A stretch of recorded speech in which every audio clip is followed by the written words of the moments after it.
Interstitial cystitis bladder pain syndrome is often associated with vulvodynia and poor vaginal health.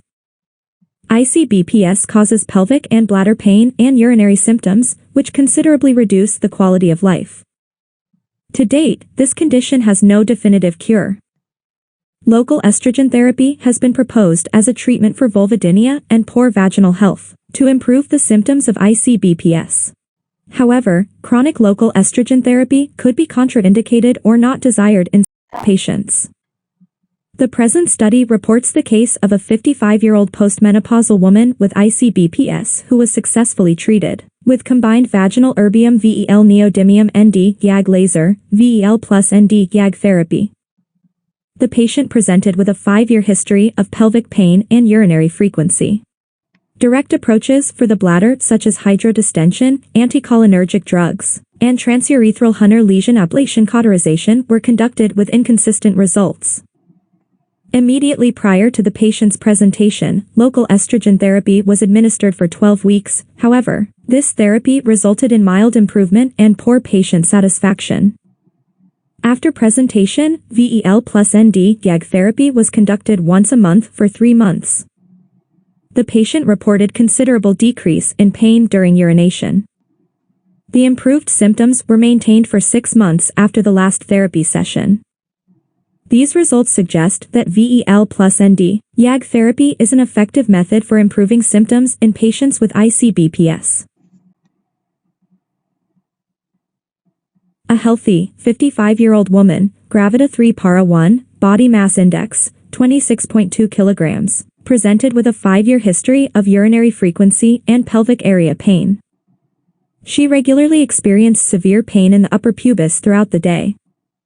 Previous treatments, including lifestyle changes, various analgesic therapies, oral hydroxyzine therapy, anticholinergic therapy, selective beta-3 adrenaline receptor agonist therapy, intravesical DMSO injection, and transurethral Hunter lesion ablation cauterization, were ultimately ineffective.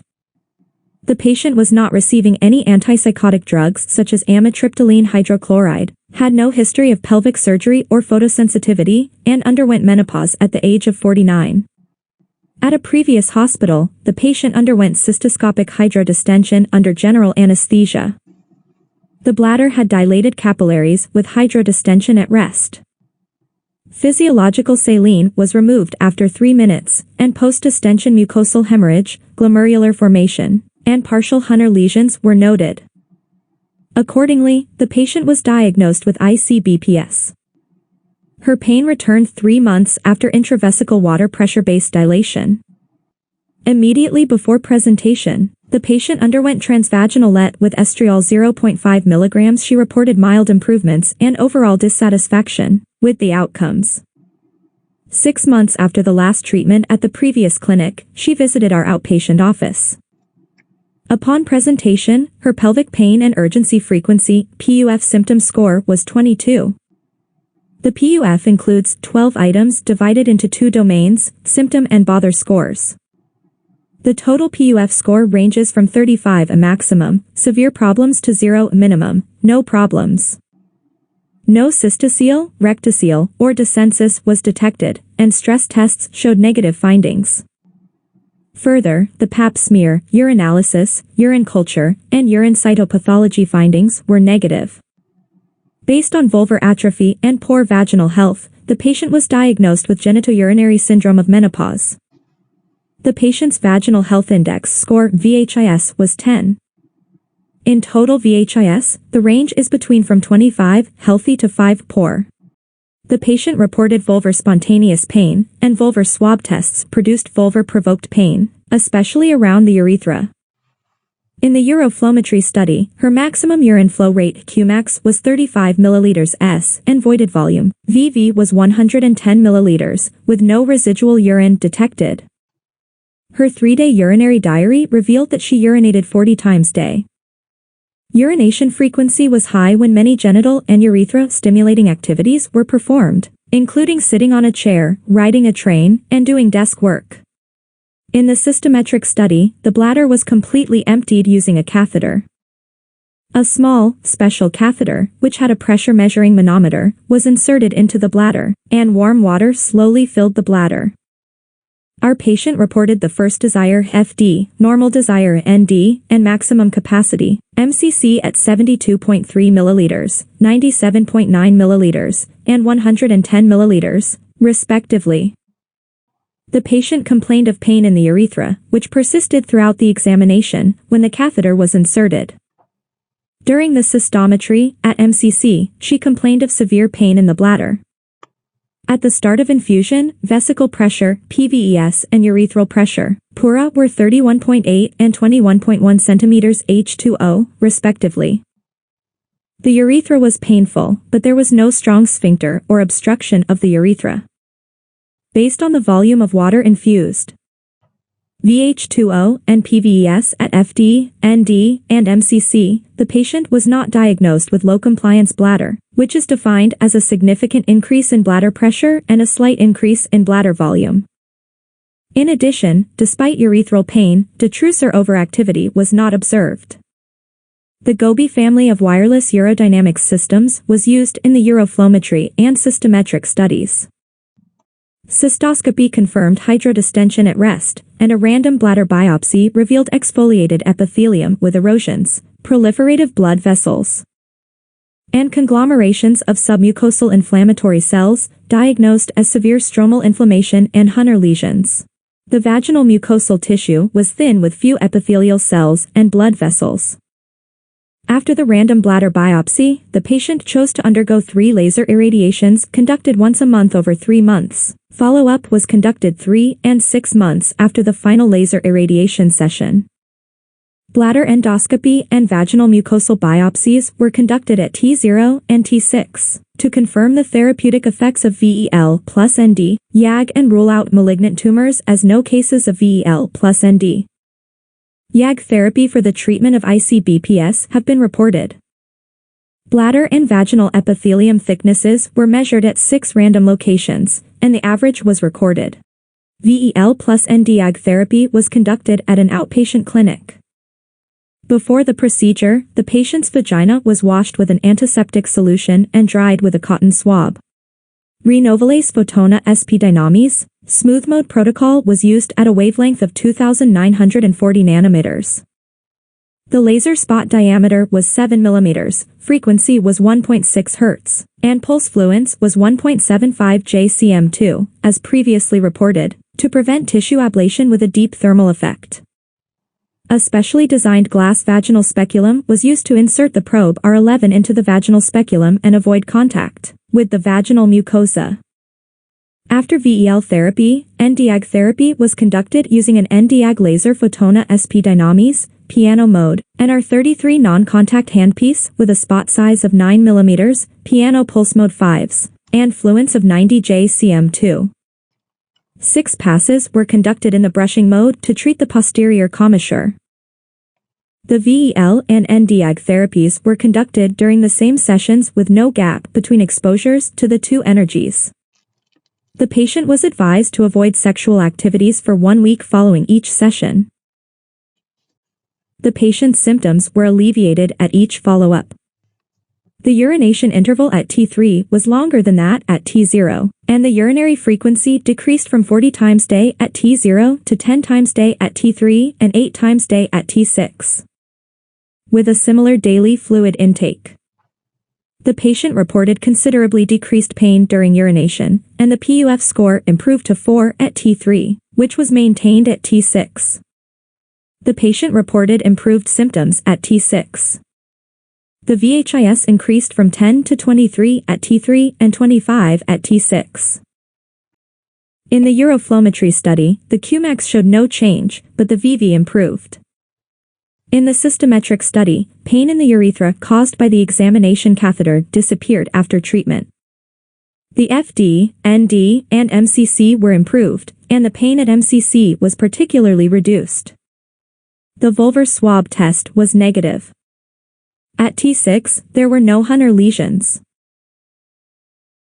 A random bladder biopsy revealed significantly improved stromal inflammation, with no inflammatory cells.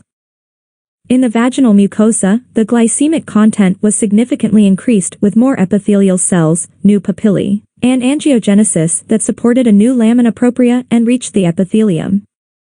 In the bladder, the average thickness of the epithelium before and after treatment were 8.33 plus or minus 12.1 μm, and 106.7 plus or minus 35.9 μm, respectively. In the vaginal wall, before treatment, the average thickness was 57.3 plus or minus 14.2 μm, while after treatment it was 133.3 plus or minus 24.5 μm.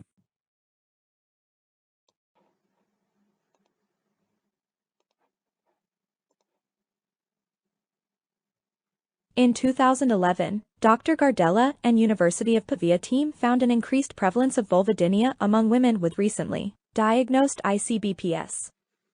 Both conditions seem to have profound consequences on women's sexual function. A potential role for sex hormone-dependent mechanisms into the comorbidity of vulvar and bladder pain is proposed, but further research is warranted.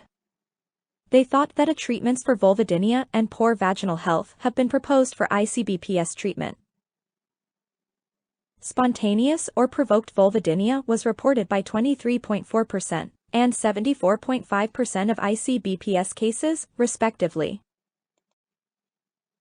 Urogenital tissues share common embryological origins, which may account for the frequent coexistence of ICBPS and vulvodynia. The urogenital tissues are of endodermal origin and derived from the cloacal membrane. Past embryological dogma suggested that the trigone of the bladder was derived from mesoderm. However, more recent investigations suggest that the entire bladder is of endodermal origin. We discussed the significance of a disorder of the urogenital sinus UGS-derived epithelium for both diagnosis and treatment. Similar embryological derivations between tissues may also account for common complaints of urethral pain, a region that bridges the bladder and genital tissue, in both patient groups. We reported the efficacy of VEL for ICBPS in 2020. A total of 12 patients without improvement after several treatments before 2016 underwent VEL treatment, once a month for 12 months as per their convenience. The numeric rating scale 11 NRS 11, O'Leary-San interstitial cystitis symptom and problem indexes ICSI and ICPI, functional bladder capacity, and daily urinary frequency were obtained. In total, 9 patients responded to the treatment and 3 did not.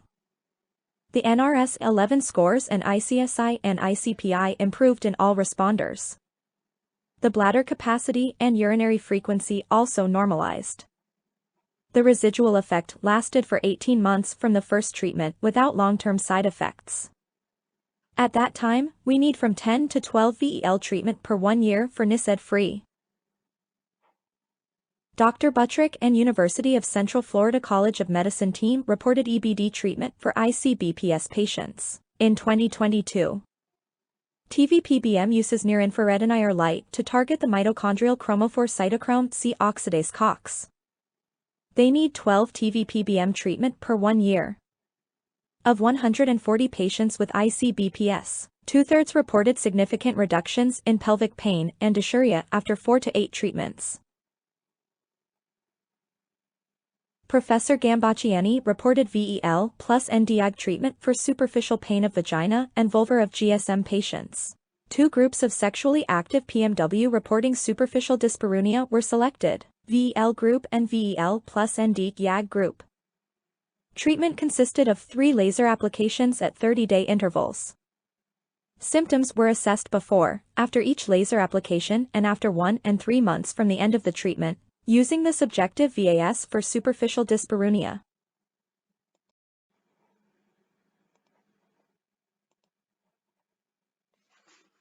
Here, we described the effects of VEL plus ND/YAG therapy in a woman with ICBPS who did not improve even after multiple conventional treatments. Nevertheless, this treatment resulted in improved vaginal and vulvar symptoms, as well as bladder symptoms. VEL plus ND/YAG therapy can be a potential alternative therapy for patients with resistant ICBPS. Our report and literature review demonstrate the importance of evaluation of vaginal impairment and vulvodynia, and that of a minimally invasive therapy conducted around the bladder. Further randomized controlled trials and prospective studies are needed to elucidate the etiology and mechanisms of ICBPS.